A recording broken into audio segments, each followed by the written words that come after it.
Trump పెట్టిన ట్వీట్ని అయితే మీరు ఇక్కడ చూడొచ్చు.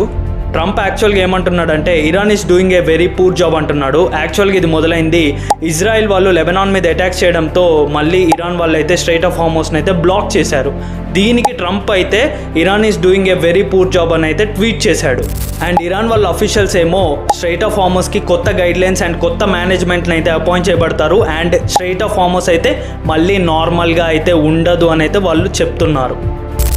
యాక్చువల్గా ఈ వార్ ఇదంతా సీజ్ఫైర్ టాక్స్ అయ్యి వార్ ఆగినా కూడా క్రూడ్ ఆయిల్ ప్రైజెస్ అయితే పెరిగే అవకాశమే ఉంది. ఎందుకంటే మీరు ఇక్కడ గమనించవచ్చు, ఖతార్ పైన ఇరాన్ చేసిన అటాక్స్ కారణంగా వాళ్ళ ఎల్ఎన్జీ ప్లాంట్స్ అయితే 17% వరకు అయితే వైపౌట్ అయ్యాయి అండ్ వాటిని రీబిల్డ్ చేయడానికి వాళ్ళకి 5 years వరకు టైం పడుతుందని అయితే వాళ్ళు చెప్తున్నారు. సో ఇదొక లాంగ్ టర్మ్ ఇన్ఫ్లేషన్ అయితే తీసుకొచ్చే అవకాశం కూడా ఉంది.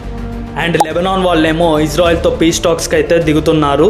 సో దాని మీద అప్డేట్స్ అయితే ఈరోజు వచ్చే అవకాశం కూడా ఉంది. అండ్ ఇంకొక సైడ్ ఏమో ఈ పాకిస్తాన్ వాళ్ళైతే వాళ్ళు ఈ ఇరాన్ యుఎస్ వార్ ఆపినందుకు వాళ్ళకి నోబెల్ పీస్ ప్రైజ్ రావాలని అయితే వాళ్ళు కోట్ చేస్తున్నారు.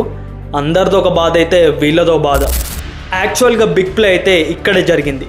యుఎస్లో ఉన్న వైట్ హౌస్ అఫీషియల్స్ అయితే ఇన్సైడర్ ట్రేడింగ్ అయితే చేశారు.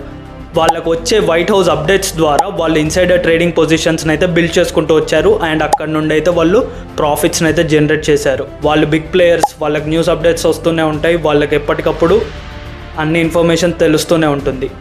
యాక్చువల్గా ఇక్కడంతా బలైపోయేది మనలాంటి నార్మల్ రీటైల్ ట్రేడర్సే.